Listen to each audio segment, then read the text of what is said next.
ఆ కిరణ్ కుమార్ రెడ్డి కంటే వీళ్ళు ఎక్కువ దుర్మార్గులు కదా. కాళోజీ చెప్పిండు కదా, పకోడి చేస్తాం అని పొలిమేరలు అవతల తడతాం, వీడియో అయితే ఇక్కడ పాత్ర వేస్తాం అనేది చెప్పిండు కదా.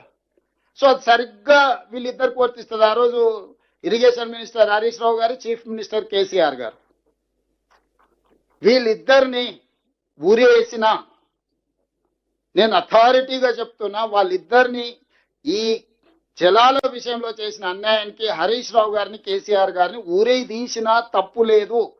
ఇదే మిడిల్ ఈస్ట్ కంట్రీస్ అయితే చౌరస్తాలనే ప్రజల చేత రాళ్లతో కొట్టించి చంపించుండేవాళ్ళు. మనది ప్రజాస్వామిక దేశం కాబట్టి ప్రజాస్వామ్య బద్ధంగానే ఎవరినైనా శిక్షించాలి కాబట్టి కసబును కూడా మనము చాలా రోజులు జైల్లో పెట్టి బిర్యానీ పెట్టి విచారణ చేసి ఉరి తీయాల్సి వచ్చింది. అందరి కళ్ళ ముందల AK-47 పెట్టి చాలా మందిని కాల్ చేసిన కసబ్ కూడా మనం ప్రజాస్వామిక బద్ధంగా విచారణ చేసి అతనికి న్యాయవాదులను పెట్టుకునే అవకాశం ఇచ్చి అతని తరఫున కూడా వాదనలు విన్న తర్వాతనే జడ్జిమెంట్ రాయాల్సి వచ్చింది.